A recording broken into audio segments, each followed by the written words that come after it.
This is ABC15 Mornings. More COVID cases reported at Valley schools and more teachers worried for what's to come as a large number of students and staff members return to the classroom in just a couple of days.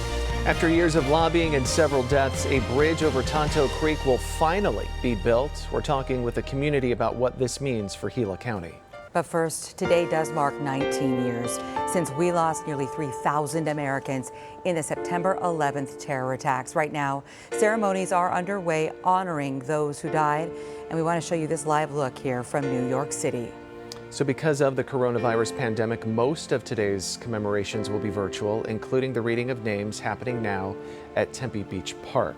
But Patriot Day is also meant to be a day of service where we can give back in honor of the heroes and first responders that we lost. And there's the live look from Tempe Beach Park right now.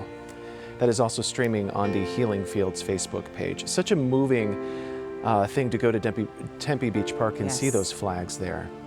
It's become something we were doing every year with our kids, obviously different this year, but in the years to come, right? We will continue to remember this morning. We're going to have a special here on ABC 15 tonight, the day we came together, and that's going to happen at 7 o'clock. We hope that you'll join us for that. Right now, we're thrilled that you're waking up with us on this Friday morning. Woke up this morning. Justin, nice to have you here bright and early. How nice was it to be outside on your way into work, windows rolled down, music cranked? You know what? Actually, I did have the windows down and the music cranked. I mean, it's Friday, right? And it was perfect weather. We kind of saw in that shot right there from Tempe, the sun coming up.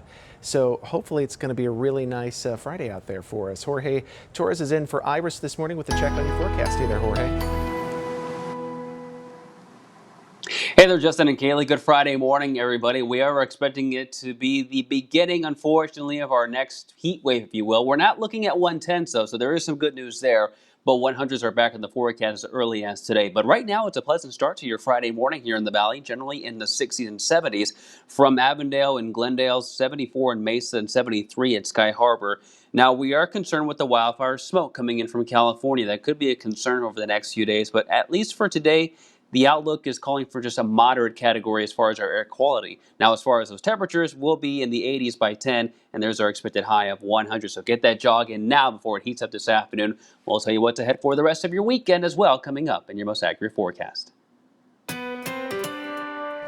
All right, thanks so much. We're looking forward to it. Chelsea Davis here. Happy Friday, everybody. Friday light conditions are what we see with our Valley roadways, with our accident log group traffic maps, especially on the east side of town. So many green flows on all of those freeways. North Valley, same story. If you're traveling from the west side of town, the desert drive time for I-10 right now, eastbound between the 303, making your way into downtown Phoenix through the mini stack, will be 24 minutes to go 23 miles. Not bad, especially considering with our ADOT camera, we have a crash that a semi is involved in that was just blocking the right lane and recently moved to that right shoulder. So you may need to factor in a few extra minutes as brakes might build here in the next few. So I'll keep watching it. I'll let you know when this is clear. Okay, Chelsea, thank you so much. You know, for thousands of parents, teachers, and kids, this weekend is going to be all about preparation. Monday, several districts will start modified or phased-in approaches to in-person learning. Our Mark Thompson, live this morning, and Mark, Monday will certainly be coming with some anxiety. Yeah, absolutely, Kaylee. Good morning to you. And I know a lot of parents are probably thinking about that right now and will be all throughout the weekend because come Monday, as you mentioned, thousands of students, Mesa, Chandler, Scottsdale, they're all going to be returning to the classroom, and that's got parents and teachers, for that matter, really worried. And for good reason. We started to see some COVID-19 cases popping up at schools across the Valley. On Thursday, parents held a rally saying that schools are not safe. ABC 15 has learned that at least one person tested positive at American Leadership Academy in Queen Creek, and another case was reported at Chandler Prep Academy. Now, these parents, they're worried that teachers, they're going to just leave. They're losing a lot of very experienced teachers, and a lot of teachers that have given a lot of their time and livelihood to this organization. If they are not going to look out for the best interests of our students and our teachers, then it's left to us to do that for ourselves and for them. Now, of course, parents on the other side of this issue, they want to see not only their children back in the classroom, but they want to see their teachers there teaching them in person as well. Of course, we're going to stay on top of this. We're going to be all over all of these districts coming up on Monday, and we're going to let you know how things play out in the days and weeks ahead. Reporting live this morning, Mark Thompson, ABC 15 Arizona. Back to you. Well, on Monday, we will also be watching for any type of teacher sick out. This week, we did see that happen at Cactus Shadows High School, and we were there to cover it for you earlier this week there in Cave Creek. In-person learning was canceled Tuesday, but kids are back in the classroom there this morning. Some teachers do feel it is not safe, though, to be back in the building. Continuing to meet the state health benchmarks, Maricopa County is still in the green for in-person classes. There is, however, a slight increase in one of the metrics. The rate of spread in Maricopa County, now 51 cases per every 100,000 people. Last week it was 43 cases. The benchmark requires case spread to be below 100 cases per 100,000 people. This weekend, researchers will start going door to door in several Valley neighborhoods, all to test for COVID-19 antibodies. And here's what you can expect to happen if your home is chosen in the Sero survey. ASU and Maricopa County are behind this study. It's completely anonymous. Blood samples will be sent to Mayo Clinic and then analyzed.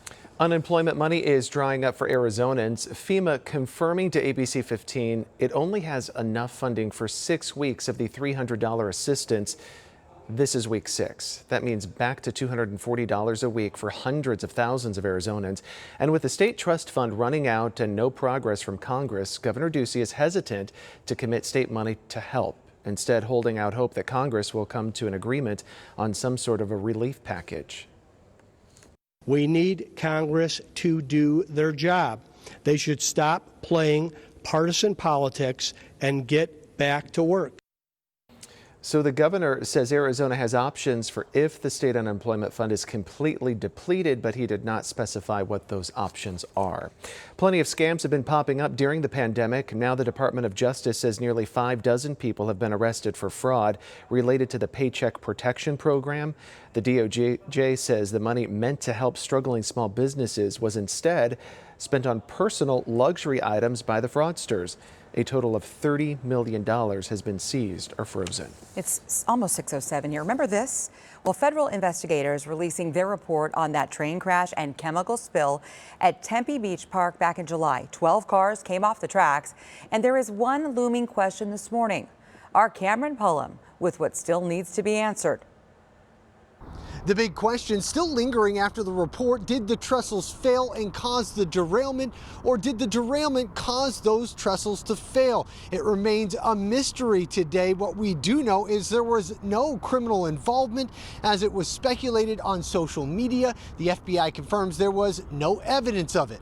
According to the report, the Union Pacific train derailed as it traveled over the wooden trestle you see there leading to the steel superstructure bridge. Experts tell me wooden trestles are used frequently in the desert due to their durability. However, they can hide flaws in their design. The report goes on to say the train, 100 cars long, over a mile in length, was cruising along at 23 miles an hour when the accident happened. Nearly half the train had crossed the bridge before the derailment. We now know 12 cars came off the tracks, causing a fire and small chemical spill you see there covered in white foam. As for my original question, was it the trestles that failed, or did the derailment cause the trestles to fail? We'll have to wait and see if the NTSB gives us an answer. I can tell you the wooden trestles have now been replaced by steel ones, and the line is back open and operational. Union Pacific estimates the damage at $8 to $10 million. I'm Cameron Pullum, ABC 15, Arizona. Next on ABC 15 Mornings, did you receive a text or email that isn't what it seems? You are not alone, because it is the latest scam targeting unsuspecting people. The Let Joe Know team looking into it. And next here on ABC 15 Mornings, scheduling a play date for your kids.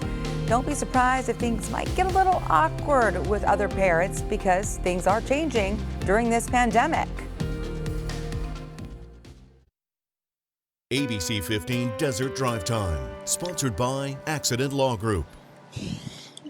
Welcome back, everybody. Happy Friday. Friday-like conditions, always a good thing. As we start our weekend with our Accident Law Group traffic maps, we're going to zoom on over to the east side of town. All of those valley freeways are showing green flows. Great desert drive time if you travel on Loop 202 Santan in the southbound to westbound direction from US 60 over to I-10, 21 minutes to go 24 miles. North Valley also looking clear. And if you're traveling on I-17 into downtown, green conditions. And if you're traveling up north to, let's say, Flagstaff, also a great desert drive time right now. From Loop 101 all the way up to I-40, it'll take you less than 2 hours to get up there. We'll take that. West side of town, I-10 looks a lot better in that eastbound direction. We saw some breaks out there, but right now the desert drive time is way below average, 20 minutes to go eastbound between the 303 to the mini stack. That's 20 minutes to go 23 miles. With our ADOT camera, we still have that crash that's involving a semi off to the right shoulder, but it doesn't appear to be slowing anything down, so that's some good news. Right now, though, let's go ahead and check in with meteorologist Jorge Torres. It's a great start to the day. It sure is, Chelsea. Good morning, everyone. Happy Friday. We're off and running on what should be a pleasant day for most of us, although we're going to get a taste of that heat that's going to return for your upcoming weekend. But outside right now, via the clouds and radar desert Doppler loop over the past 6 hours, not much to detect, although smoke may be a concern from the wildfires burning in California over the next few days. And as far as those temperatures, as I mentioned, we'll get a taste of that heat this afternoon, but it's going to intensify throughout the weekend and early next week as well as a result of this big ridge of high pressure that will build once again across the west, something we don't want to see, especially in areas like California where they're still dealing with the wildfires. But here in Arizona, we do expect the extreme heat to return, but not excessive heat. We're not expecting 110s to be back. There's some good news there, but highs will be anywhere from 103 to 106 at times beginning tomorrow. Now, the air quality for today and also for the early part of the weekend remaining in the moderate category, so that is some good news. However, it could eventually, if we get enough smoke, be put into that unhealthy for sensitive groups category. We're talking young children, the elderly, and those who have respiratory issues such as asthma or COPD. But not the case for now, so that is some good news there. Currently, we're at 73 here in Phoenix, 50 in Prescott, and still below freezing this morning for you folks in Flagstaff there in Coconino County.